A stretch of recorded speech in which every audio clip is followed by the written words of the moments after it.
ماں باپ کی فکر اور سوچ کا اثر بچوں کی زندگی پر پڑتا ہے. اگر نام میں وہ سوچ ہے کہ کوئی ماڈل کا نام رکھیں, کوئی لیٹسٹ نام رکھیں, تو ماڈلوں کے اور لیٹسٹ کے نام تو ویسے ہی ہے جیسے ان کے کام ہیں. ان کے کام اللہ کی نافرمانی کے ہیں, حضور صلی اللہ علیہ وسلم سے بغاوت ہے ان کی زندگی میں. اگر ہم نے وہ نام رکھے تو بچوں میں وہی آئے گا. پھر ابتدا اور بنیاد وہی سے ہیں. ہاں, سوچ بدلی ہوئی ہے.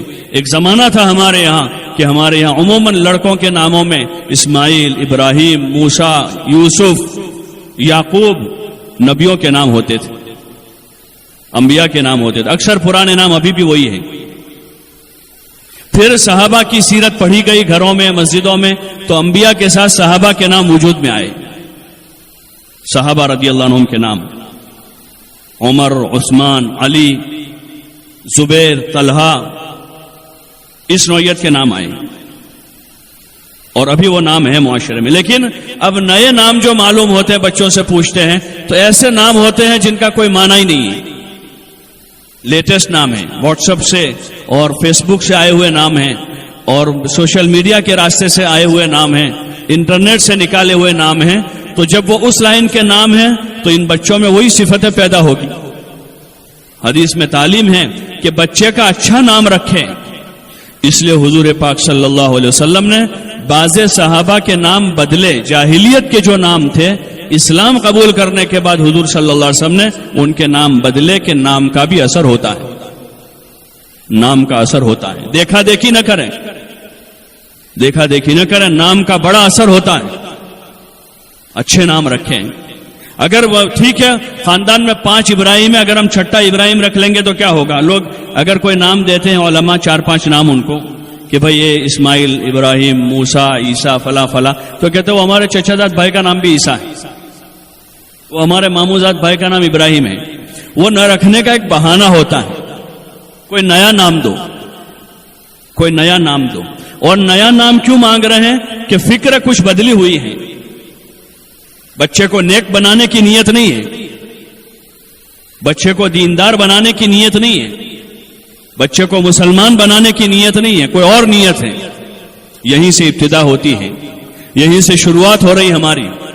اپنے نام اچھے رکھیں. ہاں, اچھے نام رکھیں. لڑکیوں کے بھی نام اچھے نام رکھیں. ازواج مطہرات کے نام ہیں, بنات طیبات کے نام ہیں, صحابیات کے نام ہیں, اور دیگر جو صالحات کے نام ہیں, جو اچھے نام ہیں, جن کا اچھا معنی نکلتا ہے. ایسے نام اپنے بچوں بچیوں کے رکھیں. یہیں سے شروعات ہو رہی, یہیں سے ابتدا ہو رہی ہے. اور اس سے آگے جاویں تھوڑا سا, پیدائش سے پہلے کہ جن مراحل سے عورتیں بچیاں گزر رہی ہیں حمل کے ایام میں, حمل کے ایام میں, تو ان ایام میں باوضو رہیں, کلام پاک کی کثرت سے تلاوت کریں, حضور پاک صلی اللہ علیہ وسلم پر درود بھیجیں, پردے کے ساتھ رہیں, حیا کے ساتھ رہیں, حیا کے ساتھ رہیں. حیا زیور ہے عورت کا. عورت جو ہے سونے چاندی کے زیوروں سے نہیں سجتی ہے, اس سے تو آوارہ دکھتی ہے.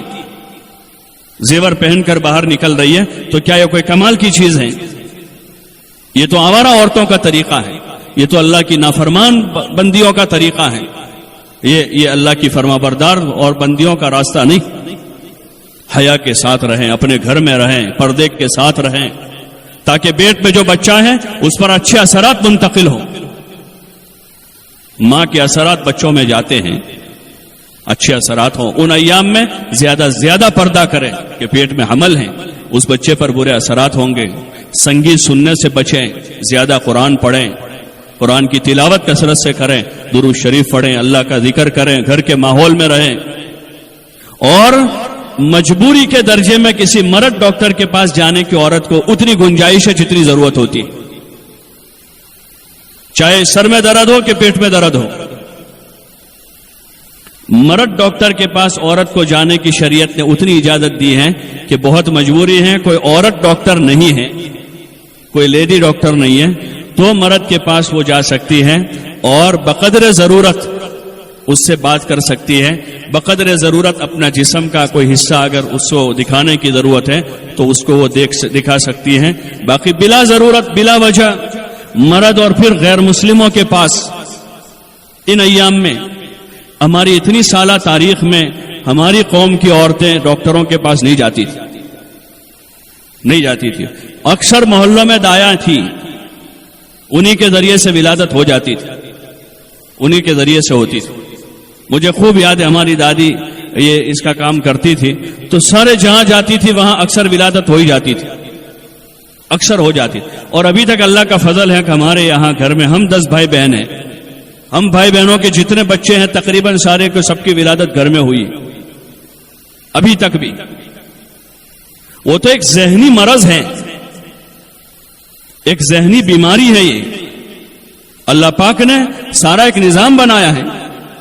اتنے سارے جانور جنگل میں ہیں جو صدیوں سے نظام چلا رہا ہے. بعض لوگ الٹا فلسفہ سمجھاتے ہیں, اصل میں آج کل یہ ہو گیا ہے, وہ ہو گیا ہے, خوراک اچھی نہیں رہی ہے, یہ نہیں ہوا, وہ نہیں ہوا, اس لیے ضرورت پڑتی ہے, یہ ہوتا ہے. یہ سارا عقلی فلسفہ ہے, باقی اس کی کوئی حقیقت نہیں ہے. آج بھی جنگلوں میں رہنے والے جتنے دیہاتی لوگ ہیں ان کے 95% ولادتیں وہیں ہو جاتی ہیں, ان کے گھروں میں ہو جاتی ہیں. ہاں, ایک کریز بنا ہے بس, اور دیکھا دیکھی ہے کہ اگر نہیں لے جائیں گے تو وہ لڑکی والوں کے ذمہ پہلی ڈلیوری ہوتی ہے, وہ کہ نہیں لے جائیں گے تو وہ لوگ کہیں گے کہ دواخانے نہیں لے گئے اور کچھ ہو گیا. کچھ نہیں ہوگا, وہی ہوگا جو اللہ چاہے گا. دواخانے میں جا کر بھی وہی ہونے والا ہے جو اس سے پہلے ہونے والا ہے. ہاں, کوئی ایسی ایمرجنسی ہو گئی, بالکل مجبوری ہو گئی, وہ پھر مجبوری ہے.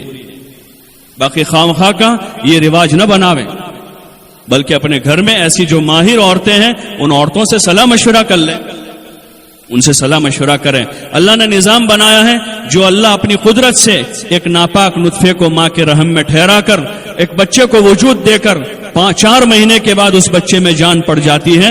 4 مہینے کے بعد دوسرے 5 مہینے اس بچے کو نہ ماں کا کوئی دخل ہے, نہ باپ کا کوئی دخل ہے, نہ ڈاکٹر کا کوئی دخل ہے, نہ دادی کا کوئی دخل ہے, نہ نانی کا کوئی دخل ہے. اللہ اپنی قدرت کاملہ سے اس بچے کی اندر دوسرے 5 مہینے پرورش کرتا ہے. وہی اللہ اس بچے کو دنیا میں آنے کا انتظام کرے گا. اس کے لیے صدقہ دیا جاوے, اس کی آسانی کے لیے صدقہ دیں, اس کی آسانی کے لیے دعائیں مانگیں.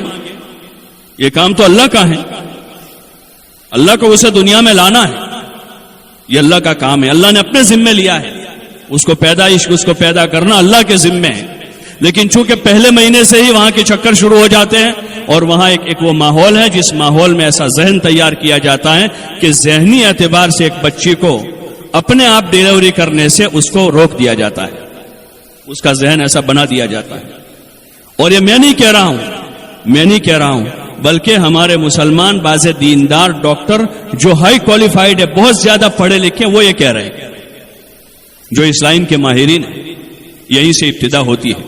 ہاں, زیادہ ڈاکٹروں کے پاس جانے سے بچاوے اپنے آپ کو, گھر میں علاج کریں. علاج جو ہے علاج سنت ہے, علاج سنت ہے, سنت کے درجے کا علاج کر لے, باقی دعا مانگے, صدقہ دے. اسی کے پیچھے پڑ گئے کہ ہر مہینہ ہوا پھر سونوگرافی کراویں, پھر مہینہ ہوا پھر سونوگرافی ہو رہی ہے.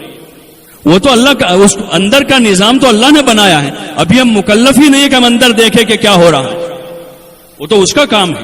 ہم اس کی قدرت میں دخل گیری کر رہے ہیں, پھر اللہ الجھا دیتا ہے, پھر کام بگاڑ دیتا ہے. حدیث میں آتا ہے جب میرے بندے میرے علاوہ کے پاس جاتے ہیں میں ان کو ان کے شریکوں کے حوالے کر دیتا ہوں, اللہ کی مدد وہاں سے ہٹ جاتی ہے. اس لیے وہیں سے پرہیز شروع کریں, گھر کے ماحول میں رہے. ہاں, پرانی ماہر عورتوں سے مشورہ کرتے رہیں اور کوشش کریں کہ بچوں کی ولادت گھر میں ہو, گھر کے ماحول میں ہو, حیا کے ساتھ ہو. کہ ایک جوان لڑکی 18 سال 20 سال کی وہاں ڈاکٹر کے پاس سامنے اپنی ولادت کروا رہی ہے, نہ ماں باپ کو شرم آ رہی ہے, نہ اس کے شوہر کو شرم آ رہی ہے اس پر کہ جا کر اپنا پورا صدر کھول رہی ڈاکٹر کے سامنے.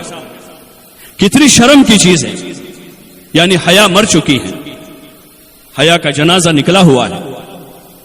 ہاں, بدرجہ مجبوری کوئی ایسا ہزاروں میں کوئی ایک کیس بن گیا جس میں مجبوری ہو گئی. اب ایسا مسلمان کوئی ڈاکٹر تلاش کیا جائے, شہر میں نہیں تو کہیں اور جایا جائے گا, کہ کوئی ایسا معمر, سنجیدہ اور دیندار حیا والا کوئی ایسا ڈاکٹر ہو جو کام اپنی نرسوں سے کروا لے اور ان کی رہبری کر لے. اور اس طرح سے کوئی ہزاروں میں ایک کیس ہو جاوے تو یہ ہو سکتا ہے. باقی شاید اگر ہم اس کو رجوع کریں گے علماء کی طرف تو کوئی اجازت نہیں دے گا اس کی. ایسے نارمل حالات میں کسی مرد کے پاس جانے کی علماء اجازت نہیں دے سکتے. اس لیے کوشش کریں کہ یہیں سے ہمارا فساد شروع ہوا ہے، وہیں سے بے حیائی کی عادت ہو گئی ہے کہ اپنا سطر کہیں بھی جا کے کھول لیں۔ ہاں کوشش کریں، اس کی کوشش کریں۔ اور جو پرانی عورتیں اس مجمع میں بہت سی ہوگی وہ کہ جو اس لائن کا تھوڑا بہت کام جانتی ہیں، وہ دوسری عورتوں کو تیار کریں اور زچاؤں کو ہمت دلاویں۔ جو حمل والی بچیاں ہیں ان کو ہمت دلاویں تاکہ وہ یہ رخ نہ اختیار کریں، اپنے گھر میں رہیں، ان ایام میں اعمال کی پابندی کریں، ولادت ہو بچوں کا اچھا نام رکھیں، یہ تعلیم ہے۔ بچہ بولنا شروع کریں، سب سے پہلے اللہ کا نام سکھاویں، پیدا ہو جاوے اللہ کا نام اس کے کان میں کہا جاوے، یہ تعلیمات ہے ہمارے مذہب کی۔ بچے کو بچپن سے ہی پاک صاف رکھیں، کہ بچے کو ابھی سے پاکی کی عادت ڈالیں کہ بچوں کو پاک صاف رکھیں، گھر کو پاک رکھیں۔ حضور علیہ الصلوۃ والسلام کے معاشرے کی بنیادیں جو ہیں اس میں بنیادی 3 چیزیں ہیں، ایک تو پاکی ہے، دوسرا حیا ہے، اور تیسرا سادگی ہے۔